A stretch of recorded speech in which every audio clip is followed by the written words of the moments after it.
Good morning and thank you very much for joining us. I am Yori Folari. I hope you had a great weekend. So here we are then on the eve of Democracy Day 2018. And we shall in all likelihood be hearing from the, I'm almost certain of it, we shall be hearing from the president tomorrow. He's got to make an address, he's got to make a speech to us. Well, in any case, the theme for this year, according to a notice from the Office of the Secretary to the Government, is peace, building and good governance for sustainable development. And my guest this morning is Dr. Fassi Yusuf, Chief Doctor, in fact, I should say. Thank you. Public affairs expert and lawyer. Thank you very much for coming on. My pleasure. So Fassi, here we are. It's all about celebrating the return of democracy, this whole Democracy Day. And to celebrate our people, what we've been through, and here we are. The country didn't implode in 2015, according to some people and all of that. Is there much to say, do you think? Listen to what's going on in the polity, commentary from ordinary folk in the commentary. Well, so much, excuse me, so much to say. And I think the fundamental thing we should address is, are we still alive? Yes, we are alive. I have every reason to be grateful to the Almighty God. Besides that, I think it's time for stock taking, for us to be able to assess how far we have gone, and what we have done right, and what is left to be done, and perhaps how can we project into the future.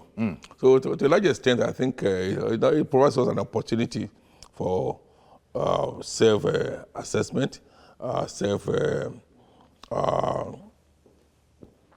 re-engineering, and to a large extent, to be able to know where we'll go from here. Indeed. This is, if you were to look at this like back in the old days, a 1 mile race, 440, it's 4 times around the track. Yes. And so President Buhari, shall we say, is in the final lap now. Yes. So somebody has, the bell has been rung by Yes. the games master. So it's about what is going to happen now. Is it going to continue very much like before? Or as athletes sometimes do in that final round, that's when you see the whole strategy. Do you think there's any sort of Well, I like to believe that being the final lap of his first term, we'll be taking stock, and perhaps we'll be doing certain things that will make him to come back. Yes, yeah, because constitutionally he has the opportunity to represent himself for endorsement, and if he's endorsed, he has 4 years more to spend after May 29, 2019. Indeed. So I think a lot of things will be coming up within the next 1 year for us to know whether he's a fit and proper person to be so elected for a second term. Okay, but just starting out now, this is just like laying the foundation blocks. Let's take a quick break because our other guest is in the house. We'll be right back. Stay with us, please.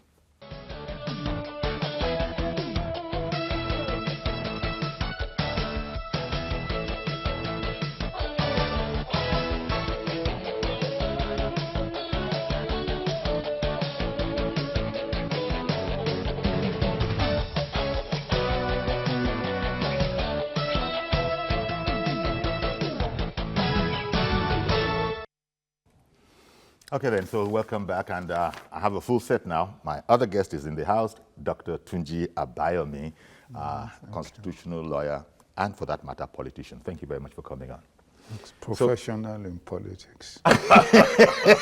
And professional in politics. Maybe that's the way to put it, rather than, Yes. politician. You're not the only one. I have another friend who is a lawyer and who insists on that particular expression. And now, welcome. And the eve of Democracy Day, I suppose we have an idea of what it's all about. You're going to give something of a scorecard and all of that.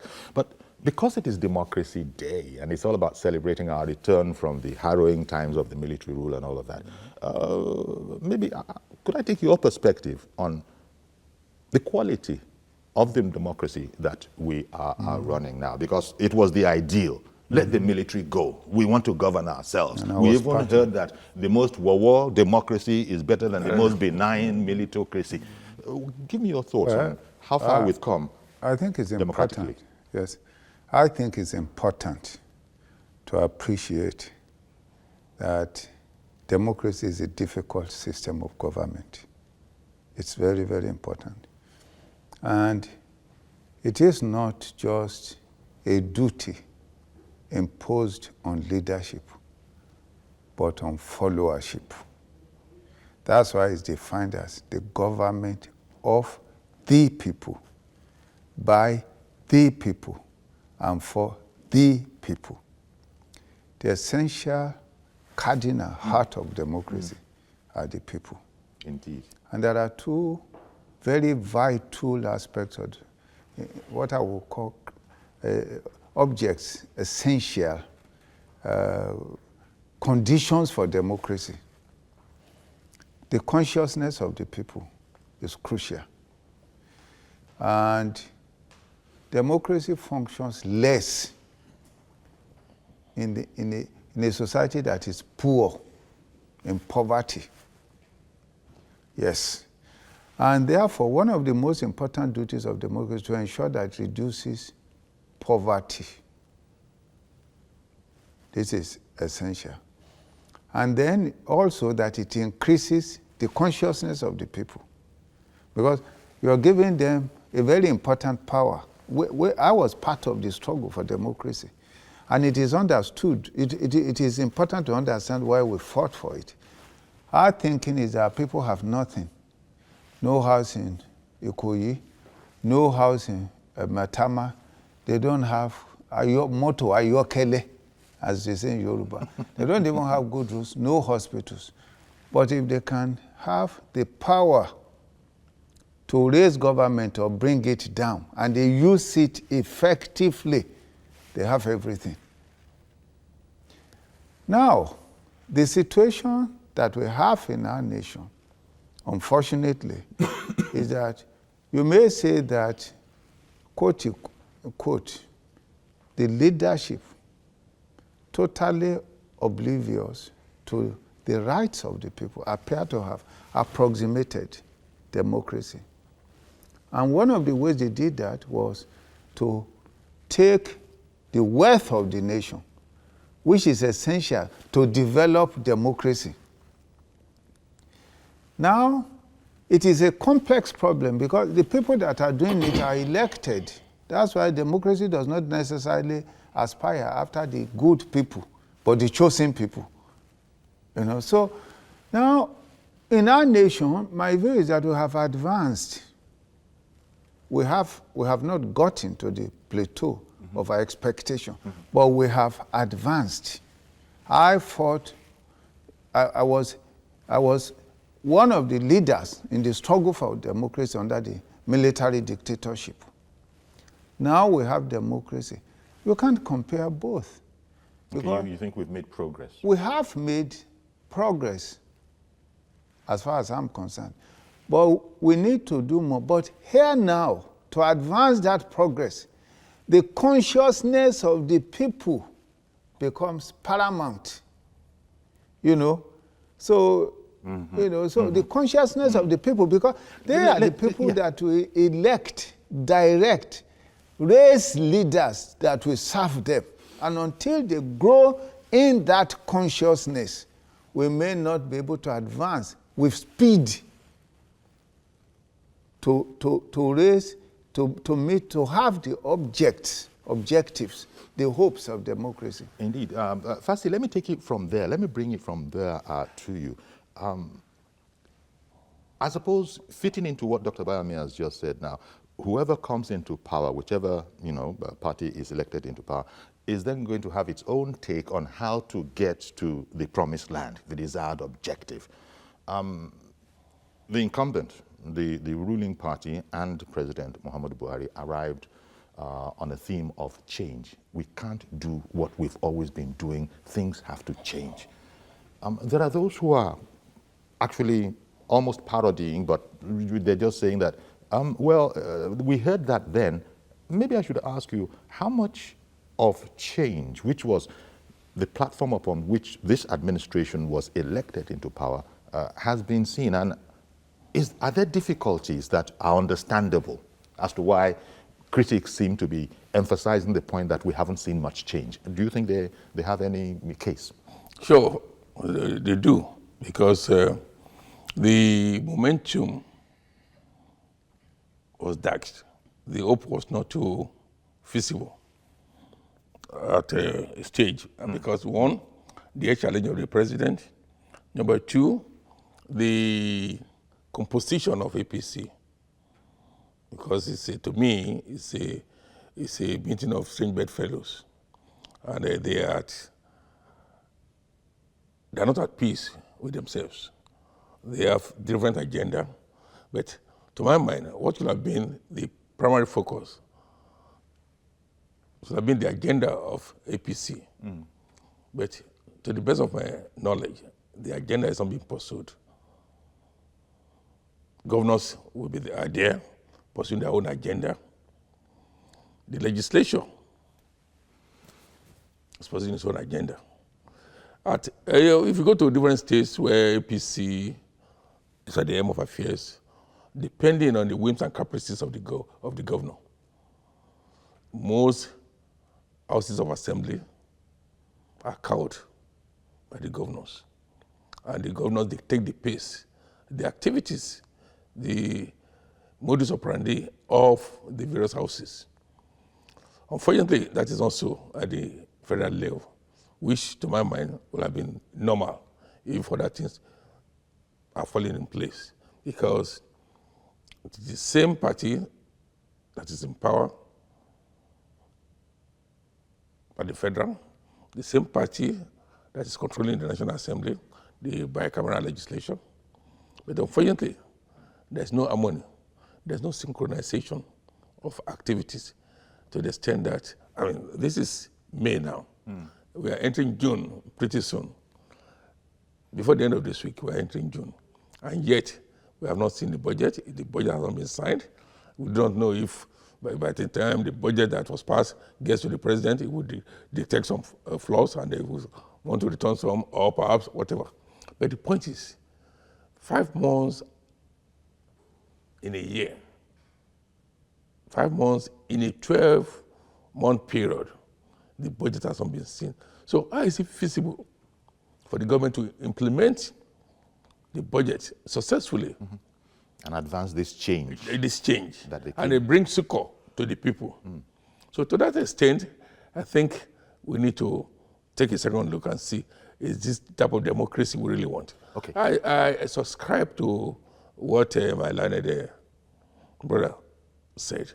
Now, yes, and I want to bring in what Clinton said when he came to Nigeria, that the bad thing about democracy is that development is slow in happening. But without democracy, there's no sustainable development. And I agree, but at the same time, I want to see this is 19 years of enduring democracy, and yet not much has been realized. I give it to the present administration that they've been able to bring some sanity into the polity. And our leaders are not playing the game as it was then, when some of us who were not there will be blaming, some of us who will be complaining to our creator that, look, why are we this down there? Yes. And they are up there. So to that extent, the sanity that is being brought into polity is commendable. But then we want to see development. And I want to say that this administration has, to some extent, succeeded in ensuring continuity, because many of the abandoned projects have been pursued with vigor. So we must give kudos to them in that aspect. But for us to see a positive and admirable transformation is what I think the people expect from this administration. I suppose one of the most important aspects of democracy, Dr. Bayomi, would be that whole rule of law aspect to it. So when people talk about democracy being slow, no doubt, you probably look at rule of law, and there simply is no substitute. It's all about understanding that there's a level playing field by which all must play.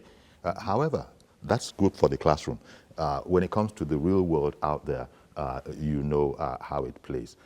Especially when you look at the theme of this year's event, Democracy Day, peace building and good governance for sustainable development. So it tallies with a lot of what you've been saying.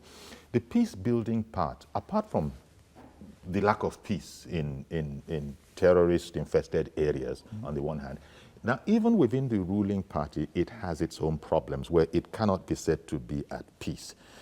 Right now, as we speak, they're in the middle of trying to sort all of these things out, see if they can agree. People have grievances. There's the almost anomaly of, a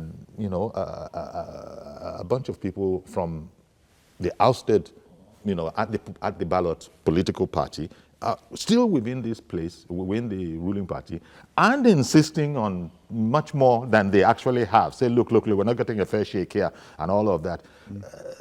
The peace-building part of this year's theme. I think, again, I'd like to emphasize that democracy is not based on love relationship. It's based on understanding. Yes. Now, a whole lot of people talk about the National Assembly is controlled by the same party. The government is controlled by the same party. But the Constitution does not expect a love relationship between the National Assembly and the executive. It is based on check and balances. The mere fact that you are in the National Assembly from APC, the Constitution does not anticipate that will necessarily support APC. Even if that takes the budget to halfway into the middle of the You year, understand what even if that is what it is going to take, so be it. So they have to do their But job. the idea would be that if they were all of the same party and all aligned in their minds, it would be sort out unacceptable things. Yes. for us to be halfway into the year without a budget. Well, yeah, but the point is that the Constitution has also made room for that. If we don't pass the budget, the president can still spend money up to what it was last year. Okay. So keeping intact this principle. So if that is the case, the Constitution already knew that the budget may not be passed because one reason or the other. If, for example, the National Assembly does not accede to the budget estimate, that maybe it still has to do its job and it may extend the time. If we look at the whole structure of democracy, it's based on dialectics of some sort. Even if we look at the organic structure, the judiciary, the legislature, and the executive. Okay, the legislature passes the law, but it cannot execute it.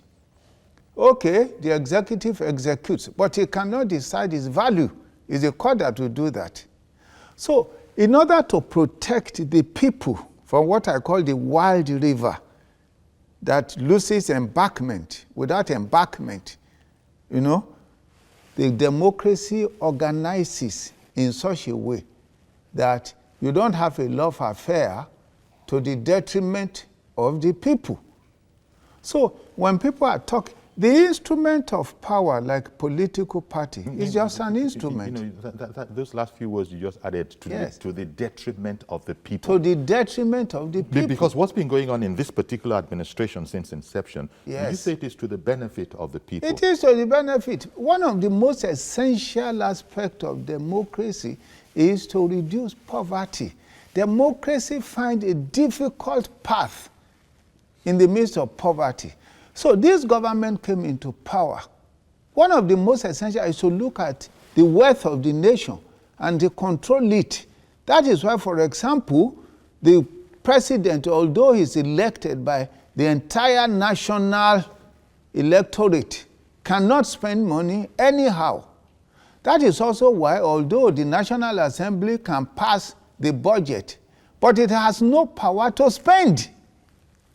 So the most essential aspect of democracy is the management of national resources. Buhari said, we've got to do better than what we are doing. In the last administration, there was nothing like budget. The budget is as we want it, as the money is available, as we spend it for whatever, not for the purposes that is approved by the National Assembly.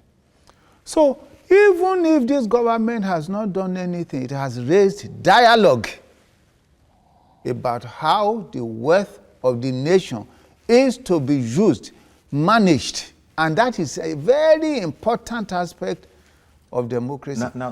Yes, that is fine at the national level, because I Yes. know that a lot of what you're saying applies to the national level. But we've often heard that this democracy thing is not about the national level; it's about the entire country. But oftentimes, states don't, as it were, play along. no, the states are also working. It's not exactly right. You know, if you look at, if you go around the states, you will see a lot of development going on. Mm-hmm. The problem is that we need to impose greater control on the apparatus and the currents of governance. Greater control, the essential control that are established by the Constitution need to be firmed up But we've been saying in order to control the appetite of leaders in power. Thank you very much. Fancy, this appetite of leaders, because there's an implicit idea that when we elect people into office, the intention is to be of service to the people, to better the situation. You know, that's probably why they campaigned and came on. But that seems to be a challenge, because there are different, sometimes contending interests that must be satisfied and all of that. I suppose it's no different here than it is anywhere in the world. But oftentimes in the kind of democracy we're running, we then find people who are not in the same club with those who have been elected and are consequently in office, crying foul that things are not fair. And it's not always that you can wish away what they are saying. Right now, we are in the middle of one, as I said, within the ruling party itself. Well, I think fundamentally, democracy is about management of issues and divergent opinions and others. But we will consider that we have some rapacious leaders, rulers. I won't say they are leaders, rulers, who perhaps when they get in there, they do other things to satisfy their whims and caprices. But fundamentally, democracy is supposed to uplift and to bring to the fore the dynamics of the society, and our leaders being able to at least mirror the society, know what is good for the society, do things that will satisfy them, not those things that please their whims and caprices. I would say that well, at federal level, yes, we have some semblance of accountability, devolution of power, and others. But at most states, the governors, they rule like emperors. They control the state House of Assembly. They are less accountable as long as they can pocket the House. And they believe that they don't have any allegiance to the people, whereas the people ought to be supreme. Okay. In a democracy. It's not a meritocracy where we have a bunch of 15, 20 people constituting the Supreme Military Council or Provisional Ruling Council or what have you. And again, those that were there then will not be able to even talk to the chief of, the head of state because of the hierarchy. But in a democracy, people should be able to have a say. But how much of that do we have in this country? And I think it's for people to really decipher whether we're actually getting the best of democracy in this country. Peace building and good governance, all of this for sustainable development. The cattle herdsmen problem is there. Why has that been such a hot potato? We've heard all sorts of reasons as to why the problem is continuing. There are those who say that the government, and in particular the president, has not been, what is the word now? You know, that somehow the... Active enough. Yes, on this whole matter. Again, you look at it, democracy will be at the bottom of all of this. There's an aspect of democracy that, no, you just can't just crash into a place and maybe, but most people see it in a certain way, and one would expect that governance is all about removing a clear and present danger to your integrity. Maybe it's not politically correct to state it in these terms when our leaders sit down to look at the polity and the state of the nation. Why because that's the situation we have on our hands. We are enduring the Fulani herdsmen. The Benue people, governor is still crying every day and all of that. And yet, this is a problem that one would have thought could just be taken out, as Americans put it. Why has it been so difficult? Well, I think it's the nature of the problem. We are not, I do not think we have full knowledge of the complexity of the problem. Now, the truth of the matter is that the Fulani herdsman that this nation knew, at least for me from childhood, is a peaceful Fulani man rearing his cattle. In the southern part of this country, at least in my village, we bought some cattle. I mean, and he gave it to Fulani to rear some cows. I even have a few, at least in my village. That's the type of Fulani herdsman that we knew.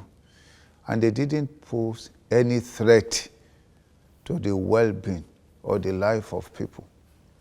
And now we have a lot of changes, not just in our country, but in Africa. Okay. From the whole Sahel region. The dynamics of power changed everything. And in a situation where interaction is free, it is quite clear that problems in one region is going to soon be transformed to another region. My thinking is that the government, first of all, at the first stage, must work to understand the nature of the problem, because if you don't understand the nature of a problem, you really cannot design solution to that problem. A simple example, of course, is the Boko Haram issue. The government came, and in the process of dialogue, it found that, in fact, the whole problem of Boko Haram, why the military was not able to overcome Boko Haram, because of corruption. You know, the president sat to hold a meeting only to realize that the whole money that was spent was not even going for the use of the arms that were supposedly to be purchased. They were going to private pocket. So he had to retreat and design a means to deal with that problem. And substantially, a very complex problem has been reduced. I think this is also what I personally believe that the government, this present government, will overcome this issue. I do not believe that you can have a president that will just sit there, forget about the issue that Buhari is Fulani, and so on. We hear, are they something killing? Are they not also? They are killing people, stealing horses, cattle, and doing all sorts of, committing all sorts of atrocities. I believe the government ultimately will overcome the herdsman's problem, just as it has considerably overcome the Boko Haram. But it is important for the people to support the effort of government. It's not all the time we must just condemn and condemn and condemn. Okay. I've got to go on a break now. Yes. But please stay with us. We'll be right back. We'll include your calls as well.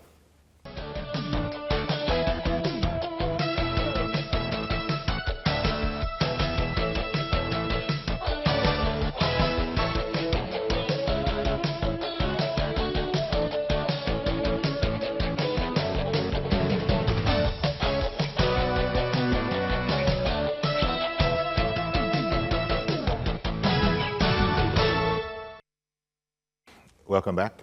Democracy Day Eve in Nigeria, and we're looking at some of the issues of democracy. Dr. Yusuf, when Dr. Bayomi was speaking, he said there's also a component to this whole democracy conversation. The people part of it, the follower part of it, we tend to concentrate more on the output of the whole political democratic process. Have we held up our own side? That is, we the people that are not politicians, that are really, all of it is on our behalf to make a better society for us. Now, have we cooperated? Corruption, for instance. Well, I think, yes, corruption has been the bane of the Nigerian society. The second bit is security. You have not taken security to be the hallmark of development. Because without security, you cannot have development. You cannot have development. And to my mind, the security apparatus or the security architecture in this country has collapsed.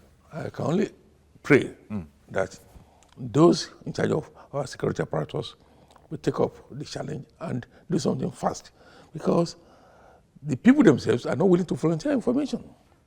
And there's a disconnect between the people and those in charge of our security. Otherwise, these people, they are not aliens. Even if they are aliens, how were they able to infiltrate this country? How did they get into this country? Did they live with anybody?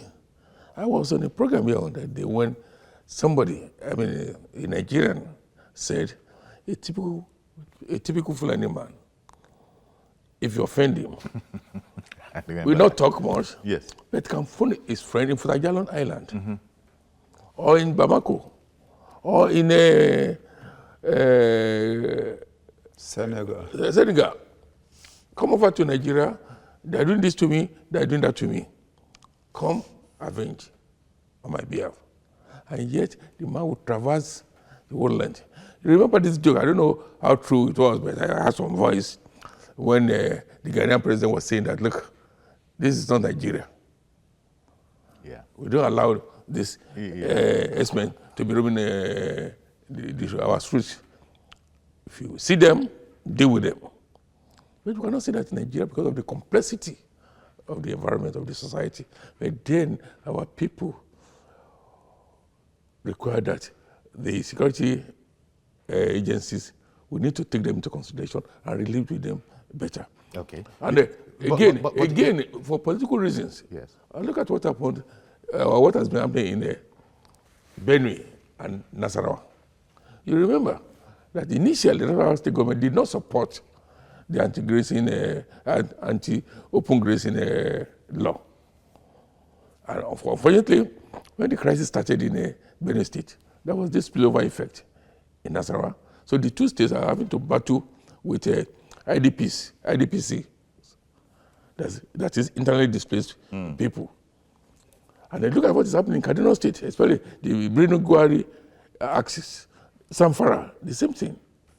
So what are we to make of all this is that our security apparatus has not been able to deliver.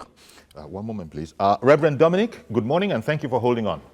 Good morning, Yori. How are you today? Very well, thank you. Good morning to your guest in the Thank you. house. Thank you. Thank you. Yori, let me precise you for once. I don't believe, yes, Yori, I don't believe that bad democracy is better than the good dictatorship. Yori, what is Okay, bad is bad. What is good is good. If democracy is bad, it's bad. If dictatorship is good, it's good. And the example is on our door here. Your guest is making an example of Ghana this morning. How did Ghana come to the path of good democracy today? Is it bad dictatorship or good dictatorship? Today, we have made progress, no doubt. But that's a heart-aching progress. In 1998, when Dr. Bayemi, he's our master and our guardian, we are the foot soldiers. We sleep in the bush. There was no Nigerian in ID camp. There was no Nigerian child that will go on 27 May who will not march gladly in his primary school, but he will live in ID camp where the Senate president will go and visit them and give them a handout. In a nation that has no civil war, in a nation that has no tribal war, we have more people today in ID camp. I was a product of Biafran, crisis. I was 2 years old then, but what is in what you call a Jew then? The number of them in 57 to 70. We can count it at 10. There are 1,000 people that are Jew in Nigeria today. That nation has no civil war. What kind of civil rule is that? Either it's good or bad. Indeed. Whatever we take the side, we must make it better. This is not civil rule. Civil rule means that we govern ourselves. This is what we fought about. We'll govern ourselves, stay in our house, drink good water, see electricity. But today, by this morning, We have been counting numbers of dead again in Zamfara. Some newspaper say 30. Some newsmen say 7. We don't know. Every day we count number of deaths, no number of people who have given birth in this nation. What kind of democracy is that? To me, this is not democracy we fought for. We must fight for the real democracy. God bless Nigeria. Thank you very much, Reverend Dominic, for calling in again. And just to say that, of course, you realize that that whole idea is not an original idea of mine. It is what commentators have been saying in their hurry or enthusiasm or seriousness of intention to get the military out. That it's an aberration. It just doesn't work. No matter how we of course we should do a good job of democracy, but whatever you think of the whole situation, we should have democracy rather than military rule. Not my idea, but I understand the feelings you have about that. Sorry, did you want to? Yes, I was just going to say that, well, democracy is the ideal thing in any society, Yes. because we want to have a say in Which you couldn't have in a military Yes, who time. governs them and all the rest, and they make contributions. Yeah, if we were to be done in the military, we would not be able to say, well, some of these things we are saying. Even the military didn't have a say in the military. Even the Yes. military didn't have a You have say about in 50, the just about military. 10, 20 people, Exactly. semblance of 20 people, Yes. and just 2 or 3 taking decisions. Exactly. Yes. So Just like the constitution we have now. Yes, So yes. maybe less than 5 people Yes. produce that constitution for the people of Precisely. this country. And I was going to So the, yeah. the points that are being made, that both you gentlemen have made, I think the authorities themselves are very keenly aware of those problems. Otherwise, they wouldn't come up with this theme of peace building and good governance for sustainable development. So they realize that if we don't build the peace that we have, such as it is, it could have been a lot better, then we're not going to be able to develop. It's unfeasible. I think it's important. What he said is actually crucial. One moment, sir. Let me just take Tiamio in Newcastle. Oh, Tijani in Newcastle. Good morning. Yes, Tijani, yes, thank you. Good morning, Mr. Falari, Good morning, sir. Thank you for calling in. and well done for the good job. Kind of you. I always enjoy your program. And it's my Thank pleasure you. to meet Mr. Yusuf Okay. and especially Dr. Dr. Yusuf and Dr. Abayomi. Yes, sorry, my apology.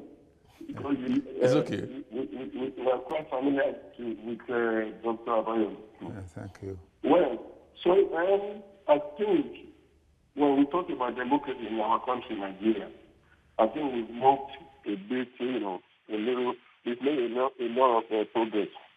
But my own concern, and I would like to direct this especially to your guests, each time they come on, on board, I will employ them to please try to educate our people, especially for people in the government. Democracy, the essence of democracy, like your callers and people always say, is to benefit people's life and the economy of the country generally. But in our own system, we have we practice 3 tiers of government. For my concern, I want your guests to please, at all times, to educate our leaders. The most important or the closest tier of government to people is the local government. Why do they? It's now, but it's very practical.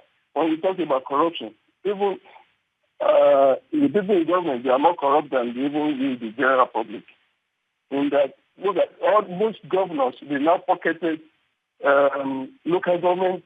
I don't know why we should not even have all the 3 elections together. Local government election, state government election, and everything at once, rather than giving it to each state to do what they like. And people, we can only achieve or even benefit the dividend of democracy through local government, rather than the federal or state. That's my contribution. Thank you. Yeah, indeed. Thank you very much for calling in. Wants us to speak truth to power. Which Nigerians are doing marvelously at. Yes. I think we must be the champions on the West African coast Honestly, in terms of criticism, in terms of yes. I mean, holding government accountable to the people and all the rest. I mean, you saw what PDP dished out yesterday, Yes. and that's reported in many of the newspapers today about the inappropriateness of the president coming up to speak to us. I mean, to some people, Yes. That was just some political talk. That was ridiculous. Yes, Then, ridiculous that the president shouldn't bother to address us. There's nothing. Then it was a political statement. Of course.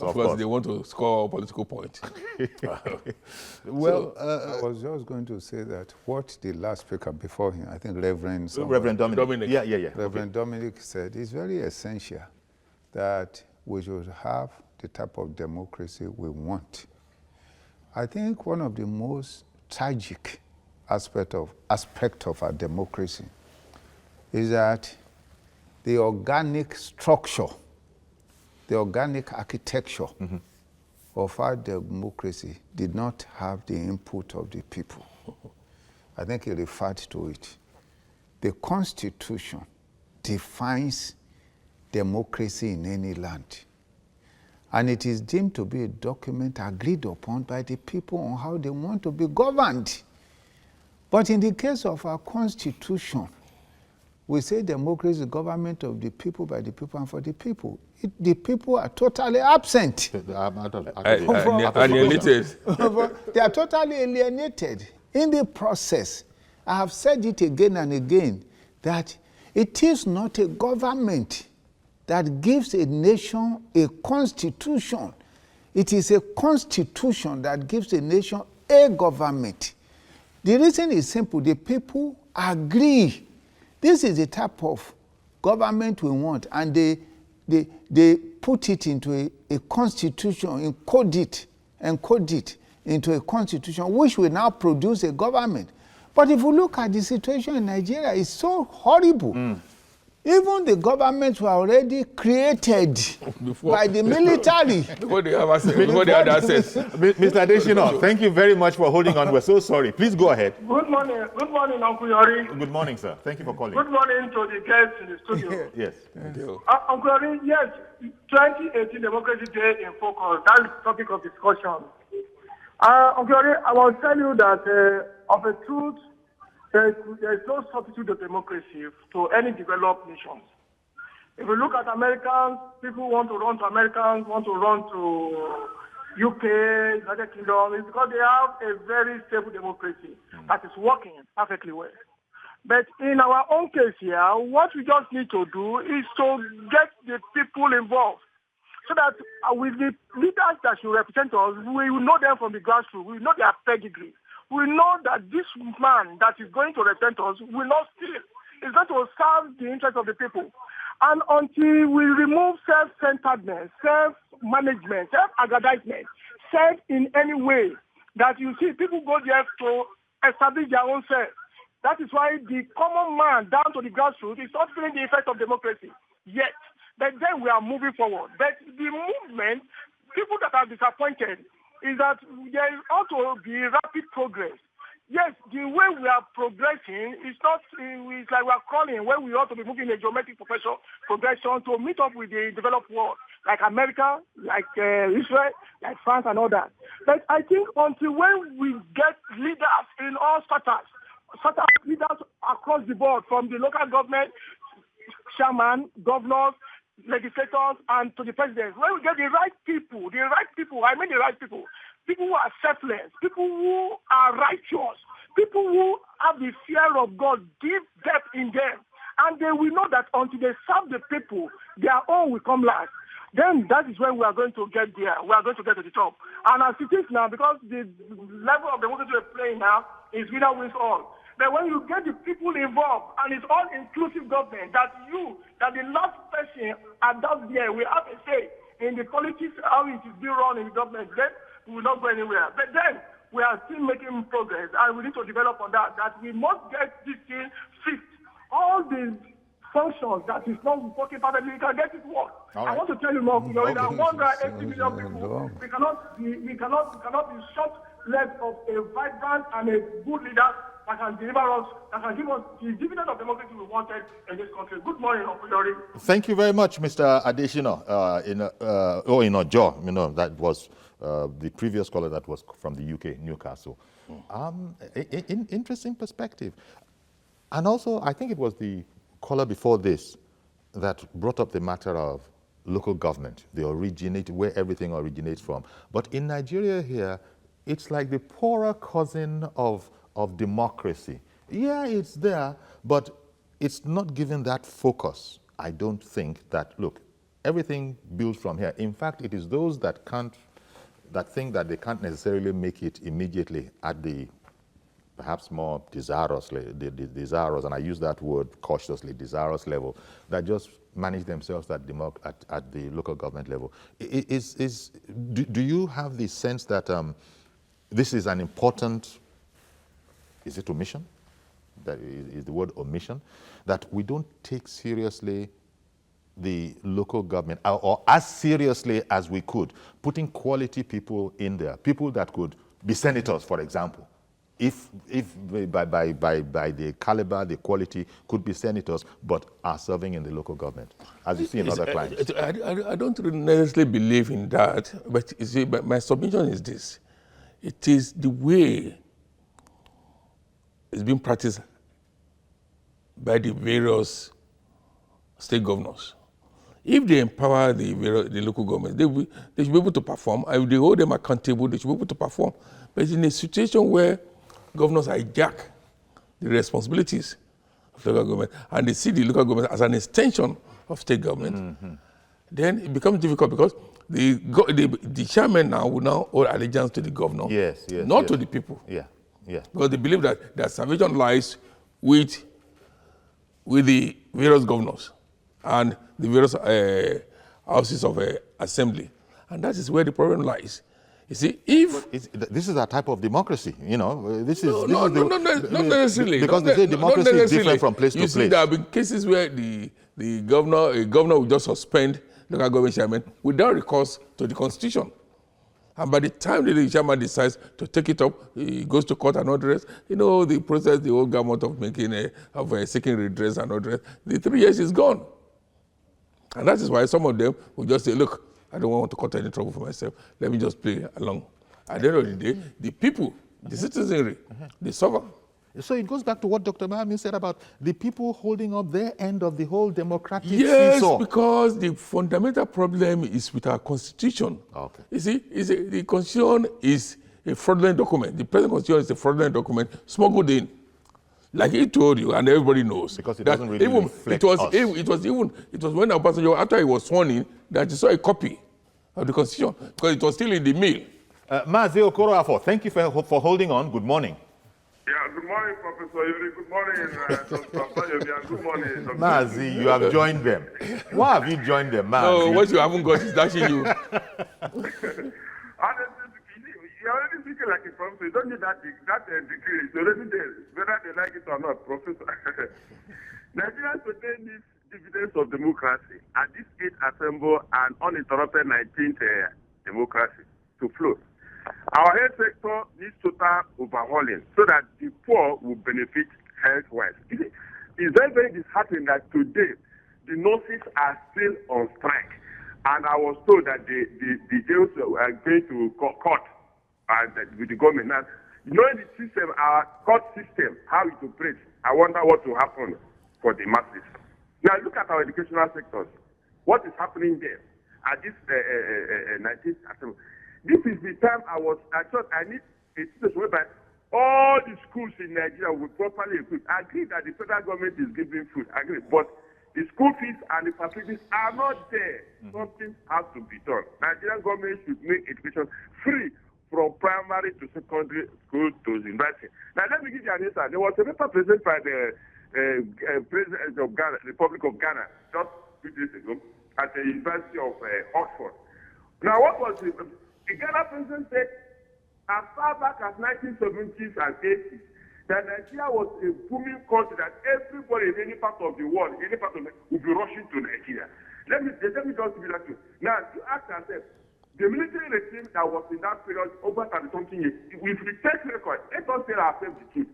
The military destroyed this country because that was the highest rate of corruption in Africa. And there's no military man in Nigeria today that doesn't have a hospital or a school that is booming up to today. Now, is anybody talking about them? No, what we are after is talking about the present, what is happening present. Now, what is happening about the food? We are talking about food security. How many people can go to the market and take 100 naira or 500 naira and buy a food item, both carry and shoot? It's not there. So the government has to let us fight a true story, and all their bad leaders, the military, they should come back and bring our resources back into the system. Thank you very much. Have a blessed day, Professor and the doctors. Thank you very much, Mazi Okoroafo. Well, our time is far spent. But I think generally speaking, people think we have made progress on the democratic journey. Not anywhere near as much as we might have desired, but it cannot be said that we're still back in the dark days of the beginning. The critics will have their say, of course, and they must have their say. That's part of the whole thing. Mazi brought up the whole matter of the courts, the judiciary as well, the legislature. So it's the executive, the legislature, and the judiciary. Gentlemen, as professionals, as lawyers there, are developments keeping up pace in the judiciary with, things that we're talking about outside of it? Well, I don't know whether Dr. Abayomi will speak, but from my own perspective, the judiciary is overwhelmed. You see, the sheer number of cases in the various courts and the environment, the factors inhibiting performance. And that brings us attendance problems. But I believe, let me just round up that to say that, look, what we are doing is just an overview. There's need for us to do sectoral analysis. Of course. Dr. Abayomi? Well, I think the courts, the judiciary is trying, if we consider the climate. They're working in. That, the climate of Nigeria, whether we're talking of politics, particularly the climate of corruption. But there's an essential point we need to make before we depart, and that is that this nation, I don't think will make progress until it can come together and agree how it wants the terms and conditions for its unity. The nation is not one people. The nation is made up of many peoples. And if many peoples want to have one thing, a government, they have to agree among themselves. Yes, to handle their affairs. We're going to go about it. They must agree. Oh dear. And it is a fundamental necessity. I don't know why Dr. Yusuf was shaking his head, but I don't have the time to find out, unfortunately. So, Dr. Fassi Yusuf, public affairs expert and lawyer, thank you very much for coming My pleasure. on. Dr. Tunji Abayomi, constitutional lawyer and professional in politics, thank you very much for coming on as well. So that's our program. Please join us tomorrow for a fresh edition. I am Yori Folarin. Bye-bye for now.